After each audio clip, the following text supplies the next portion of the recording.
بسم اللہ الرحمن الرحیم اعوذ باللہ من الشیطان اللعین الرجیم بسم اللہ الرحمن الرحیم وبہ نستعین وہو خیر ناصر ومعین الحمدللہ رب العالمین وصلی اللہ علی محمد وآلہ الطیبین الطاہرین المعصومین۔ ہماری گفتگو مقاصد کے دوسرے حصے کتاب البیع کے مباحث میں جاری تھی، اور آج کے درس کا عنوان بیع کی تعریف اور اس کے اشکالات کے جوابات ہیں، یعنی مصنف نے جو بیع کی بہترین اور اولا تعریف کی ہے وہ کیا ہے اور اس کے اشکالات کیا ہیں۔ تو ہم نے گزشتہ درس کے اندر اصل تعریف کو بیان کر دیا تھا، لیکن ہماری گفتگو اسی تعریف کے اشکالات اور جوابات کے حوالے سے ہے۔ تو آج کے اس درس کے اہم مطالب میں سے ایک مطلب یہ ہے کہ بیع کی اس بہترین تعریف پر تیسرا اور چوتھا اشکال کیا ہے، اس کا جواب کیا ہے۔ اسی طرح اس تعریف پر صلح اور ہبے کے ذریعے کون سا اشکال کیا گیا ہے، اور صلح کا حقیقی معنی اور مفہوم کیا ہے، اسی طرح مذکورہ اس اشکال کا جواب کیا ہے۔ تو اسی آج کے درس میں یہ عناوین اور یہ مطالب مورد گفتگو رہیں گے۔ بڑھتے ہیں تیسرے اشکال کی طرف۔ شیخ انصاری رحمۃ اللہ علیہ اس تیسرے اشکال کی طرف اشارہ فرماتے ہیں کہ درواقع یہ اشکال اس مطلب پر ہے کہ یہ بیع کی تعریف معنی اغیار نہیں ہے، اور اس سلسلے میں فرماتے ہیں کہ وَمِنْهَا أَنَّهُ يَشْمُلُ التَّمْلِيكَ بِالْمُعَاطَات۔ گزشتہ درس کے اندر ہم نے آخر میں اس تیسرے اشکال کی طرف اشارہ کر دیا تھا، اور ابھی اس اشکال کو بیان کرتے ہیں کس طرح یہ اشکال مترتب ہوتا ہے اور مصنف کس طرح اس کا جواب دیتے ہیں۔ فرماتے ہیں کہ أَنَّهُ يَشْمُلُ التَّمْلِيكَ بِالْمُعَاطَات، یہ جو تعریف کی گئی ہے کہ انشاء و تملیک عین بمال، یہ تعریف درواقع معاطات سے انشاء ہونے والی تملیک کو شامل ہے، یعنی معاطات ان کی نظر میں بیع کے مصادیق میں سے نہیں ہے۔ جب معاطات بیع کے مصادیق میں سے نہیں ہے اور یہ تعریف جو بیع کی گئی ہے یہ اس معاطات کو جب شامل ہو جاتی ہے، تو اس کا مطلب یہ ہوتا ہے کہ بس یہ تعریف معنی اغیار نہیں ہے، یعنی ان تمام مصادیق کو شامل ہو رہی، بعض ان مصادیق کو شامل ہوتی ہے کہ جو بیع کے مصادیق نہیں ہے، کیونکہ معاطات بھی انشاء تملیک ہے، اگرچہ فعلی ہے نہ قولی۔ جب معاطات انشاء تملیک ہے تو اس اعتبار سے وہ تعریف اس کو شامل ہو جاتی ہے۔ مع حکم المشہور بل دعوی الاجماع علی انہا لیست بیع، جبکہ دوسری جانب سے ہم دیکھتے ہیں کہ مشہور کا حکم اور اس طرح اجماع، بلکہ اجماع کا دعویٰ ہے اس بات پر کہ یہ معاطات بیع نہیں ہے۔ جب معاطات بیع نہیں ہے تو کس طرح یہ تعریف اس کو شامل ہو رہی ہے، اور اگر یہ تعریف اس کو شامل ہوتی ہے اس عنوان سے کہ یہ بھی انشاء تملیک ہے، تو اس کا مطلب یہ ہے کہ بس ایک ایسا مصداق کہ جو بیع کے مصادیق میں سے نہیں ہے، اس کے اغیار میں سے ہے، یہ تعریف اس کو شامل ہو جائے، یعنی معنی اغیار نہ رہے۔ آگا اس سلسلے میں جواب فرماتے ہیں کہ وَفِيهِ مَا سَيَجِي مِنْ كَوْنِ الْمُعَاطَاتِ بَيْعًا، ایک مطلب یہ کہ یہ جو اشکال کر رہا ہے مستشکل، اس کے اندر اشکال یہ ہے کہ وہ چیز جو عنقریب بیان ہوگی، کون سی؟ کہ من کون المعاطات بیعًا، ہم آگے بیان کریں گے معاطات کی بحث میں کہ معاطات بیع ہے۔ کس نے کہا معاطات بیع کے مصادیق میں سے نہیں ہے، تاکہ یہ کہا جائے کہ یہ تعریف معنی اغیار نہیں ہے۔ وَأَنَّ مُرَادَ النَّافِيِّينَ نَفْيُ صِحَّتِهِ، اور وہ لوگ جو نفی کر رہے ہوتے ہیں معاطات کے سلسلے میں، ان کی اس نفی سے مراد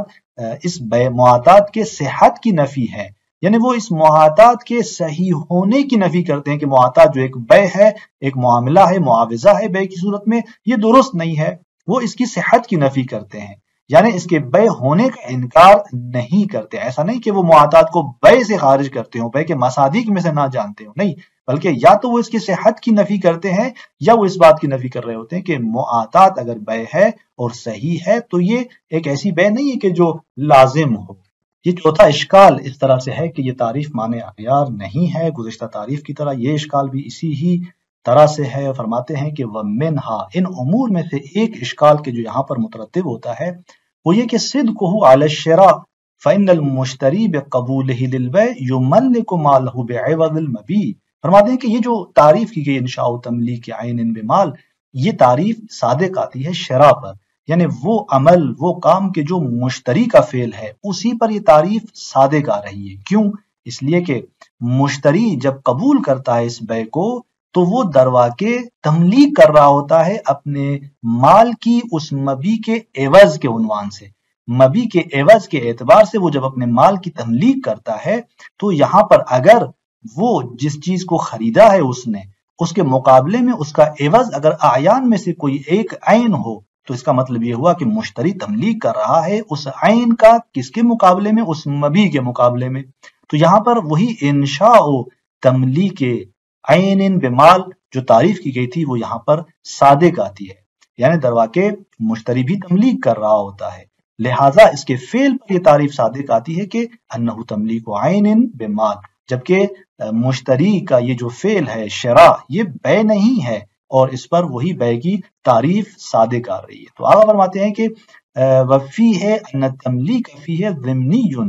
وانما حقیقتہ التملک بعوض، فرماتے ہیں کہ یہ جو تملیک ہے اس کے اندر یہ ضمنی ہے، یعنی شراء کے اندر جو تملیک بیان کی گئی کہ مشتری مالک قرار دیتا ہے بائع کو، یہ تملیک اس شراء کی حقیقی معنی نہیں ہے، اصلی معنی نہیں ہے، بلکہ اس کی فرعی اور جو طبعی معنی ہے وہ ہے، یعنی اصل جو شراء ہے اس کی معنی فرماتے ہیں کہ انما حقیقتہ التملک بعوض، بے کے اندر جو شراء ہے اس کی حقیقت یہ ہے کہ یہاں پر وہ مشتری مالک قرار پاتا ہے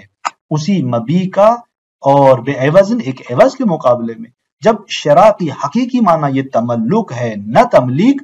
تو پھر یہاں پر یہ اعتراض وارد نہیں ہوتا، یعنی تملیک جو ہے وہ اس شراء کے اندر اصلی اور حقیقی معنی کے طور پر نہیں ہے بلکہ یہ ضمنی ہے، یعنی جب وہ اس عوض کے مقابلے میں مالک بنتا ہے مبی کا، تو اس کا لازمہ اور اس کا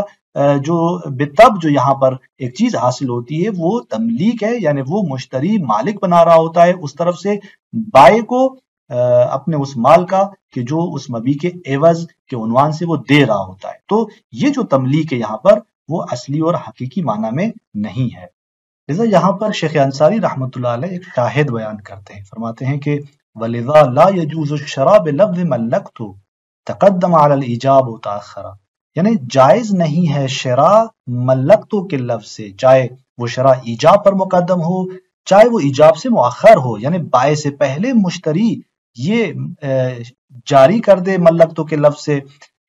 اس جو ہے وہ قبول کو، یا ایجاب کے بعد وہ اس ملکتو کے لفظ کو جاری کرے۔ فرماتے ہیں کہ یہاں پر آپ دیکھیں کہ جب شراء کے اندر لفظ ملکتو جائز نہیں ہے کہ وہ قبول کو اس لفظ ملکتو سے جاری کرے، تو اس کا مطلب یہ ہے کہ تملیک اس کی اصلی جو ہے وہ معنی نہیں ہے، لہذا اگر شراء حقیقت میں تملیک ہوتی تو ملکتو سے واقع ہو جاتی، بس جب اس طرح سے ہے تو تعریف اس شراء کو شامل نہیں ہوتی، اور یہ اشکال یہاں پر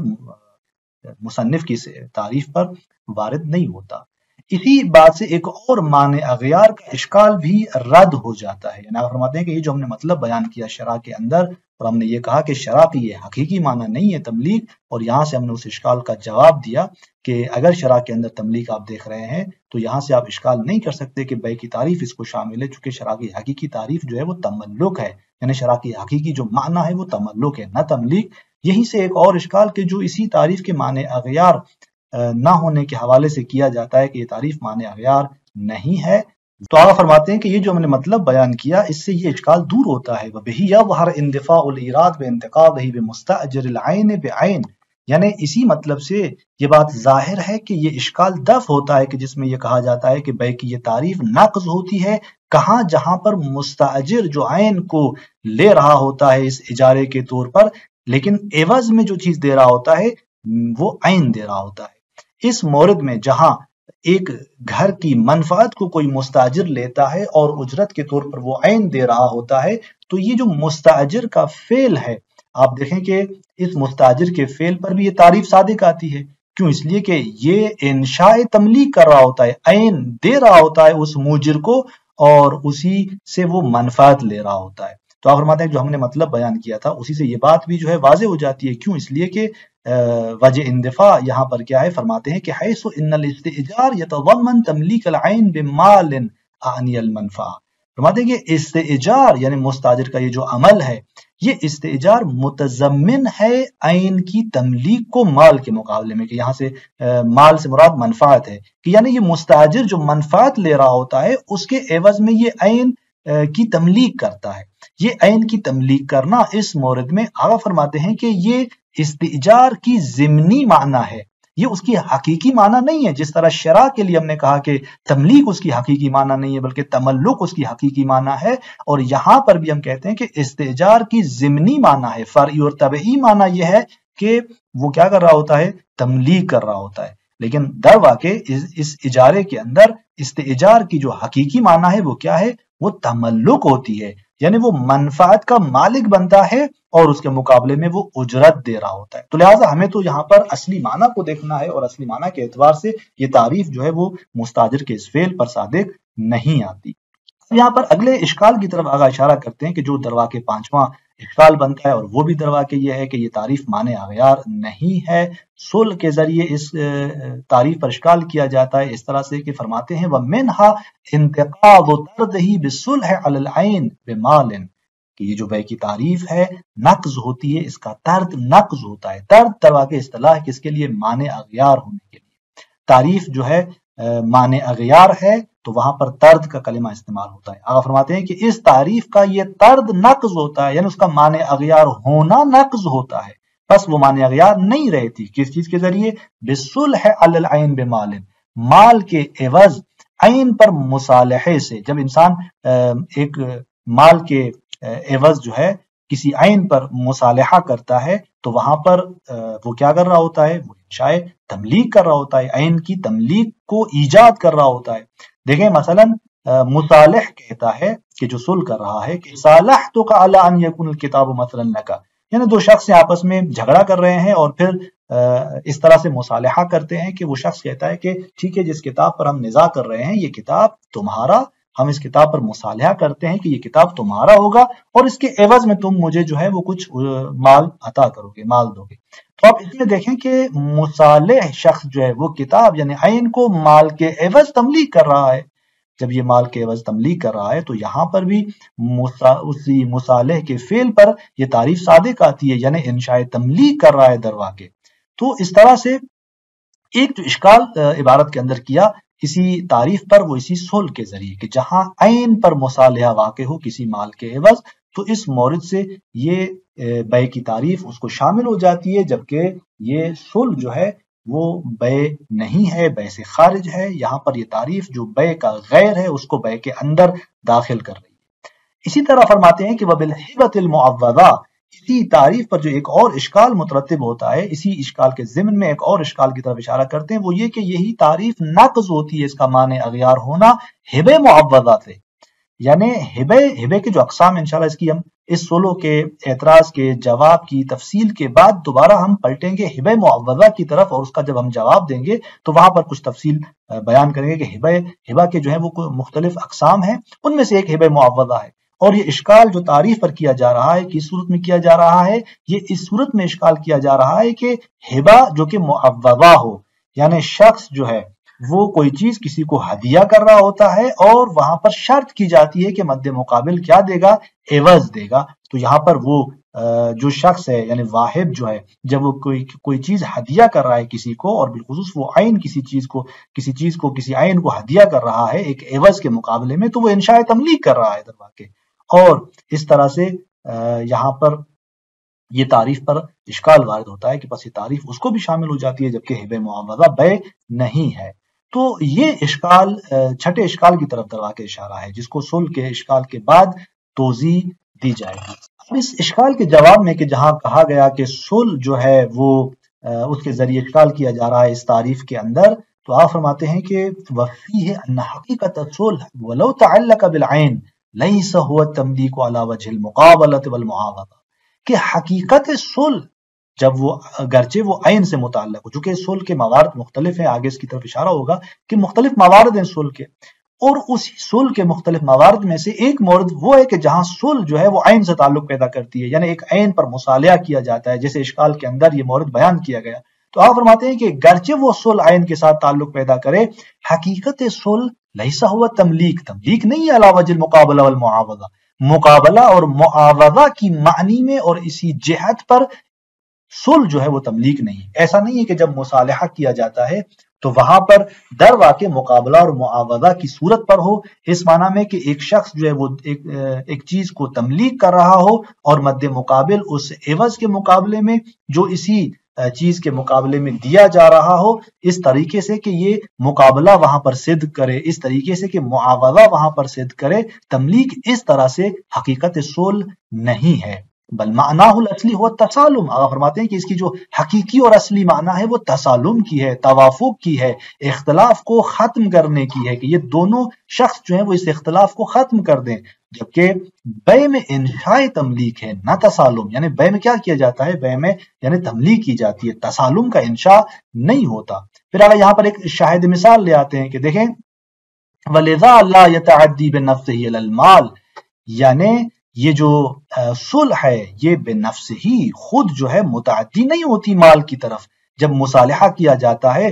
تو اس طرح یعنی اس طرح نہیں کہا جاتا کہ صالحتو کا ہاذا، جب ہم کہتے ہیں کہ بعتو ہاذا، وہاں پر بعتو متعدی بے نفس ہی ہے اس ہاذا کی طرف. مثلا